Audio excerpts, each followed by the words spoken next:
Disclaimer: I'm sharing what I have been doing as an artist. This drawing tips in no way dictate how you should be drawing your art. Take the advice that works for you and your art. Also, this video is using text-to-speech voiceover. Hope you don't mind that. Hopefully this video would be helpful to your art journey. Now to the tutorial. Introduction and basic anatomy. First of all, let's start from the basic anatomy. To understand how face looks from the side profile, let's start with how it looks in a frontal view. I usually start with a simple guidelines like this. The lines marked in red is important to note. Important points: root of helix or root of ear starts around the same height as the corner of the eye. The lobe of ear is around the same height as the nose. Determining where you draw eyes and nose is an important step to do, as it serves as a guide for other facial features. Next up is the side profile. Important points: root of helix or root of ear starts around the same height as the corner of the eye. The lobe of ear is around the same height as the nose. The mouth is around the same height as the mandibular angle or jaw angle. Applying the same principles and adding variety of facial features will give you a lot of unique faces. Here are some examples I made using the same guide, red lines. Keep in mind to not strictly limit yourself to the guidelines. I know a lot of people struggles around the eye and mouth parts when drawing side profile, so let's take a closer look at them in the next section. Side profile of eyes and lip. Important focal point that helps you as a guide here is the eyebrow bone / brow bridge / supraorbital torus. When viewing a face from the side profile, it is important to observe and see how it correlates to the eyeball. Another important aspect is how the nose bridge starts around the same level as the corner of the eye, whether the nose bridge is prominent or not.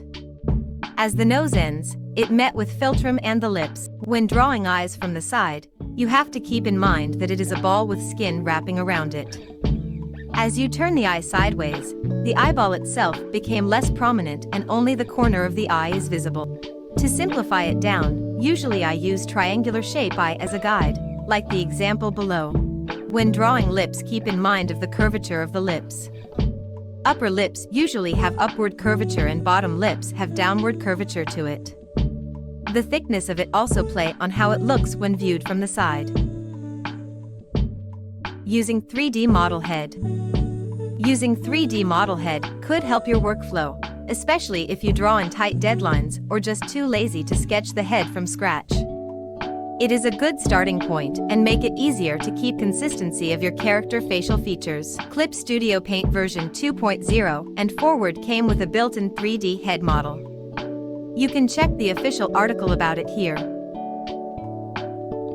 You can also make custom head model of your characters, or you could also look for other people's 3D head models creation here. That being said, I currently only have license for the Clip Studio Paint version 1.x, so the demonstration below is made with older 3D model asset available on Clip Studio Asset. Link of the 3D head model used in this demonstration.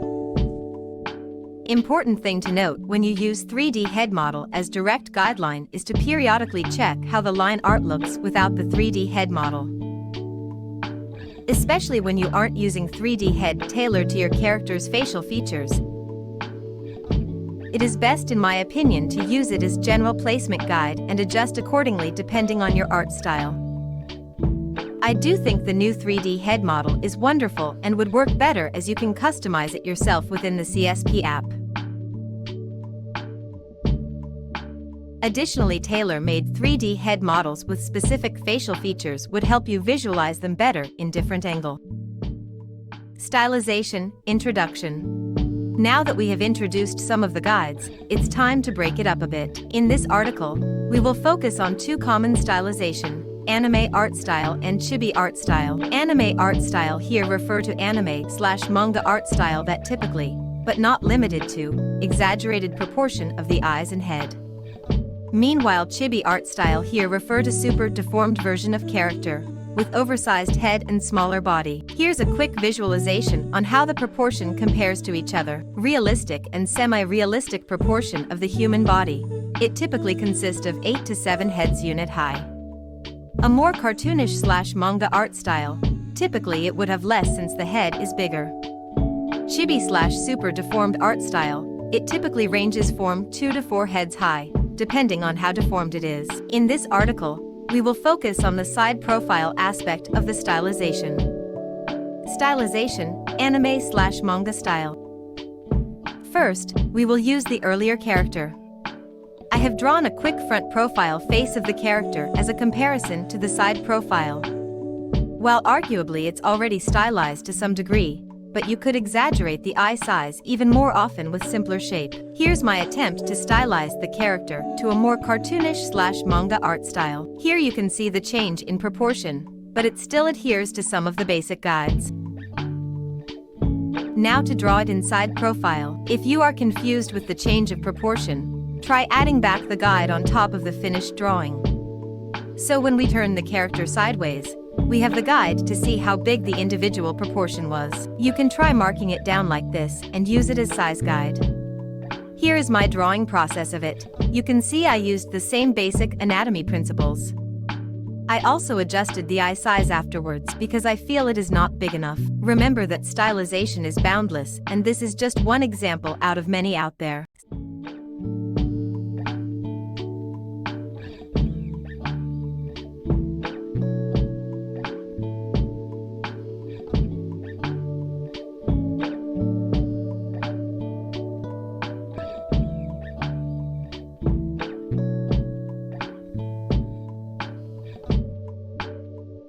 Stylization, chibi style. Here I have made a chibi version of the character. We will use the same principle as the previous example when drawing the character from the side. The red lines mark the hairline, the top and bottom of the eye.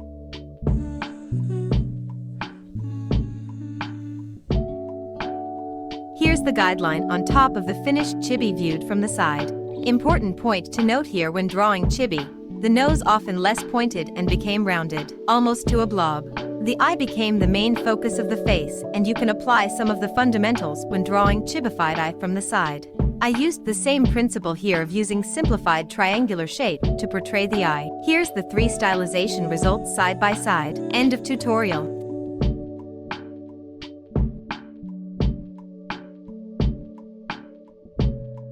Thank you for checking out the video. Hopefully the tutorial was helpful. I would love to hear your feedback on this. Happy creating and good luck on your art journey.